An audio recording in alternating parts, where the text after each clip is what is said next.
విక్రమార్కుడు cinema చూసిన ఆరుళ్ళు చూడకుంటే చూడు మరి ఒకసారి వస్తుంది మీడియా.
సరిపోయి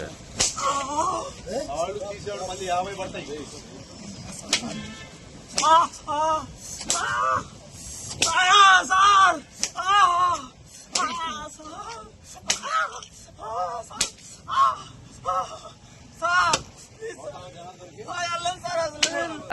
అబ్బర బిడ్డ రడా ఈరు ఏం తప్పు చేయొచ్చు కదా కలిపి పాడైపోయిన వచ్చి గురించి మన కుర్రమటలు ఉన్నట్టే ఊరు ఆమెని దండం పెడతా కదా ఏయ్ ఆహా అబ్బా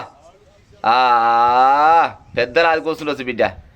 ఏం చేసిరు అనుకుంటారు వీళ్ళు అంతా కలిసి మొదవార్లు ఆ తెనాలినట, ఇది ఆంధ్రప్రదేశ్ తెనాలిలా గంజాయి తాగిరట. గంజాయి తాగినోని పానం కిందో మీద అన్నట్టు ఉంటుంది కదా, గంజాయి బ్యాచ్ అంటే ఇది. తాగి పోలీసు వాళ్ళ గల్లలు పెట్టిరట. ఈ గంజాయి తాగినాక తాగినోనికి తల్లి కూడా ఆలేద్దంట. ఓ సమయంలో పాడైపోను. మనోడు తెలియడు, మందోడు తెలియడు, పోలీసు తెలియదు, ఎవరు తెలియదు. ఆ టైంలో తాగినాక పోలీసు వాళ్ళ గల్లలు పడితే ఇక పోలీసు వాళ్ళు ఊకుంటారా? చూడురు నా సామిరంగా ఎంత మంచి ట్రీట్మెంట్, మనగాని ట్రీట్మెంట్ ఇస్తారు పోలీసు అన్న. ఎయ్యి సార్ ఎయ్ ఈ నాలుగు ఎయ్ ఈయన కొడుతుంటే పక్కన పైన తడుస్తున్నట్టే ఉంది, పాడైపోను. ఎన్నిసార్లు మొత్తం దెబ్బలు 10 1 2 ఎయ్ 3 అబ్బర బిడ్డ 10 దెబ్బలు అయ్యేసరికి అలా పానం పోయింది.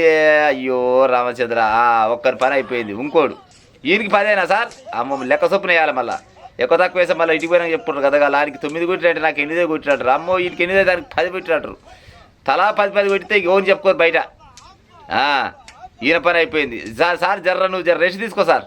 ఇంకొక ఆయన పోలీస్ సార్, ఇంకో పోలీస్ సార్కి ఇంకో పోలీస్ సార్కి ఇచ్చిండు. ఇక చూడు కథ. ఏయ్ సార్ ఏయ్ పొరగాడు చూడు నిండా 18 ఏళ్ళు ఉన్నాడో లేడు ఆ పచ్చ టీషర్ట్ పొరగాడు. అమ్మ ఇప్పుడు అమ్మ గుర్తొస్తుంది, అయ్య గుర్తొస్తారు, అందరు గుర్తొస్తారు. మరి తాగినప్పుడు గుర్తురారు బాడుకోవాలరా? తాగి పోలీసు వాళ్ళు గల్లలు పడతారు. ఏడ దొరుకుతుందిరా మీకు అమ్మే బాడుకో కావచ్చు. ఈ గంజాయి పాడైపోను. వీడికే రాష్ట్రంలో వచ్చాడు దొంగతనాలు, అత్యాచారాలు, హత్యలు ఎన్నో రకాలుగా జరుగుతున్నాయి. పోలీసు వాళ్ళు అది కళ్ళు మూసుకొని ఉంటారు. సరి గిట్ట అయితేనంటే ఎవడన్నా సిగ్గు వస్తుంది, పాడైపోను. ఊరూరుకును సార్, ఓ పోలీసు సార్లు ఊరూరుకుని గిసోంటి బాడుకావులు జర అమ్మగాని ఒక ఊరికి ఒక స్పెషల్ పోలీసుని పెట్టించి ఆ పోలీసు ఆయన దగ్గర సమాచారం అందుకొని ఇదే పని చేయాలి. అంతా పొరక పొట్టు చేస్తే ఇంకోటికి ఈ పని చేయడు. ఎయిరి నాశనం అయిపోను. ఎయిరి తెనాలిలో జరిగిందంట. తెనాలి మీది తెనాలి మాది తెనాలి అంటారు కదా. ఇక తెనాలిలో బిగ్గర తాగుడు తాగి గంజాయి తాగి ఎక్కడ చూపని మొత్తలా ఇక పోలీసు వాళ్ళని అంటే పోలీసు వాళ్ళు చూడరు. చుట్టూ మంచిగా వీడియో కెమెరాలు పెట్టిరు. దగ్గర 10-20 మంది ఉన్నట్టురు. ఆరి మళ్ళీ వాళ్ళని పిల్లనిస్తారా మీకు గిట్ట దెబ్బలు తింటే? ఇక మళ్ళీ మీకు పిల్లనిస్తారు. మీరు మంచం ఎక్కేయలేదు, పిల్లలు కానీ లేదు.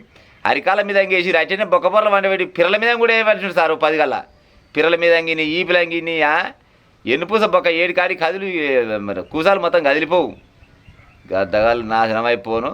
ఊర్లలో చదువుకోర్రా నాయన. ఇక్కడ దీన్ని గవర్నమెంట్ బల్ల పోయి చదువుకోరా. కనీసం ప్రైవేట్లో ఫీజు కట్టకుంటే గవర్నమెంట్ బల్లే బువ్వ ఫ్రీనేనా, అన్ని రకాల పుస్తకాలు ఫ్రీనేనా, బట్టలు ఫ్రీనేనా.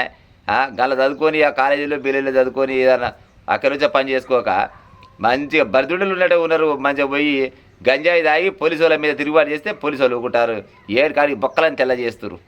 వాయా ఊర్లలో ఉన్న మొదవార్లు గిసోని పని చేస్తారంటే గిదే పని అవుతుంది. పోలీసు వాళ్ళు మంచి ట్రైనింగ్లో ఉన్నారు. ఒక్కొక్కటి గిసోని కట్ట పట్టుకొని ఇంకా నయమా సార్ పాడై కాళ్ళ మీద ఎంగేసింది. కానీ ఒక్కొక్క పోలీస్ ఆయన అయితే మంచిగా ఆనందం పెట్టి ఏడంగో వేస్తాడు ఎరికే కదా. తలకాయలకు వెళ్తుంది ఒక్కొక్కరికి. మళ్ళీ ఈ గంజాయి తెరుగు పోకుర్రా మా అమ్మ. కానీ ఉల్లాగం అవుతుంది ఇల్లాగం అవుతుంది. రేపు ఓడి పిల్లనియ్యాడు, రేపనాడు చేతులు ఓడి పోయాడు.